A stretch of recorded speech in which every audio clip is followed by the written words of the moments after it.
हरि ओम श्री केशवाय नमः। नारायणाय नमः। माधवाय नमः। ऋषिकेशाय नमः। गोविंदाय नमः।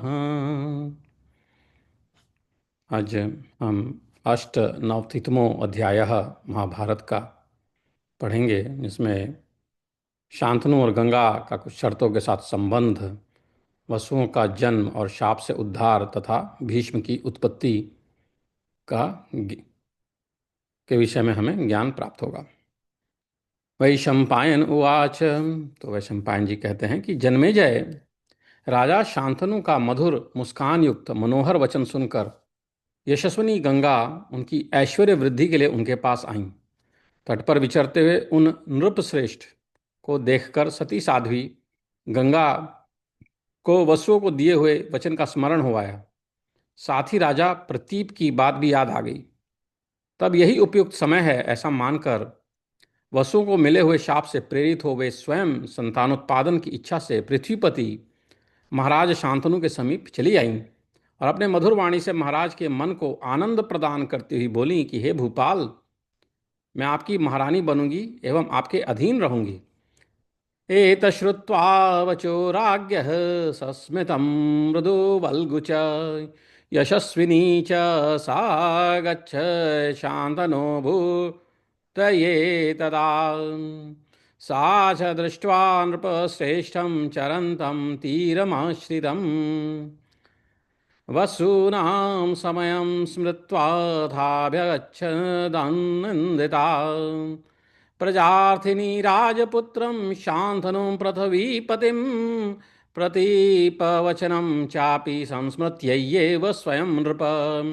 कालोऽयमिति मत्वा सा वसूनां शापचोदिता। उवाच चैव राज्ञः सा ह्यलादयन्ती मनो गिरा। उवाच चैव राज्ञः सा ह्यलादयन्ती मनो गिरा। भविष्यामि महीपाल महिषी ते वशानुगा। परंतु एक शर्त है, राजन, मैं भला या बुरा जो कुछ भी करूं उसके लिए आपको मुझे नहीं रोकना चाहिए और मुझसे कभी अप्रिय वचन भी नहीं कहना चाहिए। यत्तु कुर्यामहं राजं शुभं वा यदि वा शुभं न तद्वारयितव्यास्मि न वक्त्या तथा प्रियम। पृथ्वीपते, ऐसा बर्ताव करने पर ही मैं आपके समीप रहूंगी। यदि आपने कभी मुझे किसी कार्य से रोका या अप्रिय वचन कहा तो मैं निश्चय ही आपका साथ छोड़ दूंगी। एवं ही वर्तमाने हम त्वयि वत्स्यामि पार्थिव वारिदा विप्रियं चोक्ता त्यजेयं त्वाम संशयम त्यजेयम त्वाम असंशयम। भरत श्रेष्ठ उस समय बहुत अच्छा कहकर राजा ने जब उसकी शर्त मान ली, तब उन नृप श्रेष्ठ को पति रूप में प्राप्त करके उस देवी को अनुपम आनंद मिला। तथेति सा यदा तूक्ता तदा भरत सत्तमा प्रहर्ष मतुलम लेभे प्राप्यतम पार्थिवोत्तमम। तब राजा शांतनु देवी गंगा को रथ पर बिठाकर उनके साथ अपनी राजधानी को चले गए। साक्षात दूसरी लक्ष्मी के समान सुशोभित होने वाली गंगा देवी शांतनु के साथ गईं। रथमारोप्यतां देवीं जगाम स तया सह सा च शांतनुम अभ्यागत साक्षा लक्ष्मीरिवा परा। इंद्रियों को वश में रखने वाले राजा शांतनु उस देवी को पाकर उसका इच्छानुसार उपभोग करने लगे।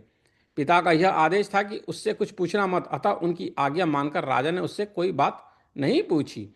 आसाद्य शांतनुस्तां च बुभुजे कामतो वशी न पृष्ठव्येति मन्वानो न सतां किंचिदुचि वान। उसके उत्तमशील स्वभाव, सदाचार, रूप, उदारता, सद्गुण तथा एकांत सेवा से महाराज शांतनु बहुत संतुष्ट रहते थे। स तस्याशीलवृत्तेन रूपौदार्य गुणेन च उपचारेण च रहस्तुतोष जगती पतिः। त्रिपथगामिनी दिव्य रूपिणा देवी गंगा ही अत्यंत सुंदर मनुष्य देह धारण करके देवराज इंद्र के समान तेजस्वी नृप श्रोमणी महाराज शांतनु को, जिन्हें भाग्य से इच्छानुसार सुख अपने आप मिल रहा था, सुंदरी पत्नी के रूप में प्राप्त हुई थी। दिव्य रूपा हि सा देवी गंगा त्रिपथगामिनी मानुषम विग्रहं कृत्वा श्रीमंतं वरवर्णिनी भाग्योपनत कामस्य भार्या चोपनता भवत् शान्तनो नृप सिंहस्य देवराज समुद्यते। गंगा देवी हाव भाव से युक्त संभोग चातुरी और प्रणय चातुरी से राजा को जैसे जैसे रमाती उसी उसी प्रकार वे उनके साथ रमण करते थे। संभोग स्नेह चातुर्य हाव भाव समन्वित राजानम रमयामास यथा रेमे तथैव सः। उस दिव्य नारी के उत्तम गुणों ने उनके चित्त को चुरा लिया था, अतः वे राजा उसके साथ रति भोग में आसक्त हो गए। कितने ही वर्ष ऋतु और मास व्यतीत हो गए, किंतु उसमें आसक्त होने के कारण राजा को कुछ पता न चला।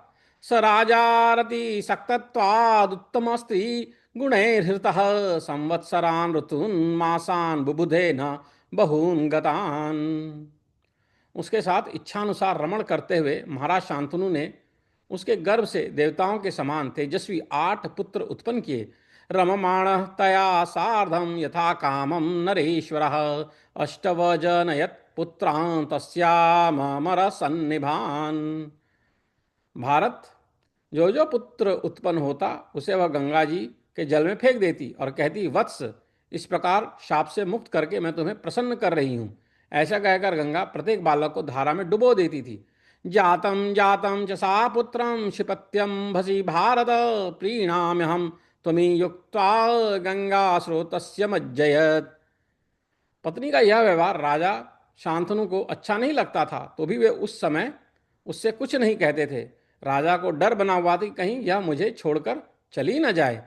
तस्य तन्न प्रियम राज्ञ शांतनुरभवत् तदा न च ताम किंचनो वाच त्यागाद भीतो महीपतिः। तदनंतर जब 8वां पुत्र उत्पन्न हुआ, तब हंसती हुई सी अपनी स्त्री से राजा ने अपने पुत्र का प्राण बचाने की इच्छा से दुखातुर होकर कहा, केरी इस बालक का वध न कर, तू किसकी कन्या है, कौन है, क्यों अपने ही बेटों को मार डालती है। पुत्र धातिनी, तुझे पुत्र हत्या का यह अत्यंत निंदित और भारी पाप लगा है। अथैनामष्टमे पुत्रे जाते प्रहसति मिव उवाच राजा दुखार्तः परिसन पुत्रमात्मनः। क्या बोला? मावधि कस्य काशीति किं हिनत्सि सुतानिति पुत्रघ्नि सुमहत् पापम संप्राप्तम ते सुगर्हितम। स्त्री उवाच, तब उन्होंने कहा कि पुत्र की इच्छा रखने वाले नरेश, तुम पुत्रवानों में श्रेष्ठ हो। मैं तुम्हारे इस पुत्र को नहीं मारूंगी, परंतु यहाँ मेरे रहने का समय अब समाप्त हो गया, जैसे कि पहली शर्त हो चुकी है। पुत्र काम न मे पुत्र काम न ते हन्मि पुत्रम पुत्रवतां वर जीर्णस्तु मम वासोयम यथा स समय कृतः। मैं जहनु की पुत्री और महर्षियों द्वारा सेवित गंगा हूँ। देवताओं का कार्य सिद्ध करने के लिए तुम्हारे साथ रह रही थी। अहम गंगा जहनु सुता महर्षि गण सेविदा देव कार्यार्थ सिद्धर्थ मूषिताहम त्वया सह। इमेष्टौ वसवो देवा महाभागा महौजसः वसिष्ठ शापदोषेण मानुषत्वमुपागता। ये तुम्हारे 8 पुत्र महातेजस्वी भगवान महाभाग वसु देवता हैं। वशिष्ठ के शाप दोष से ये मनुष्य योनि में आए थे। तुम्हारे सिवा दूसरा कोई राजा इस पृथ्वी पर ऐसा नहीं था जो उन वसुओं का जनक हो सके।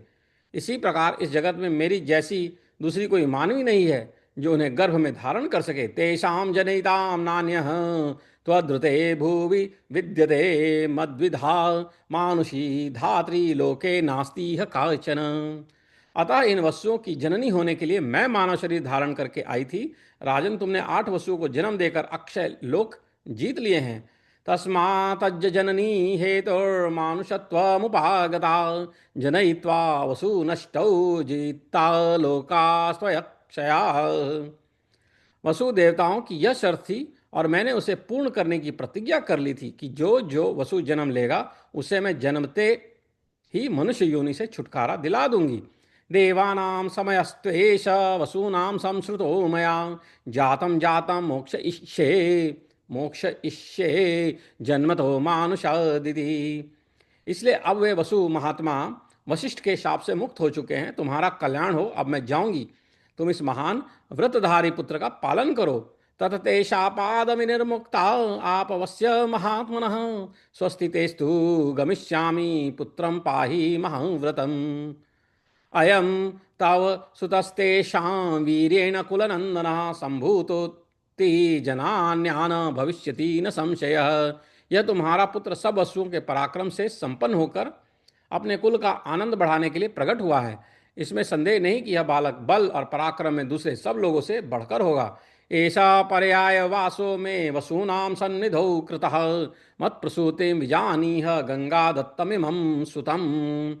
यह बालक वसुओं में से प्रत्येक के एक एक अंश का आश्रय है। संपूर्ण वंश वसुओं के अंश से इसकी उत्पत्ति हुई है। मैंने तुम्हारे लिए वसुओं के समीप प्रार्थना की थी कि राजा का एक पुत्र जीवित रहे, इसे मेरा बालक समझना और इसका नाम गंगा दत्त रखना।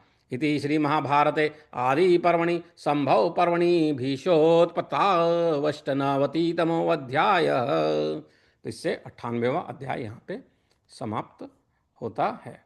हरि ओम।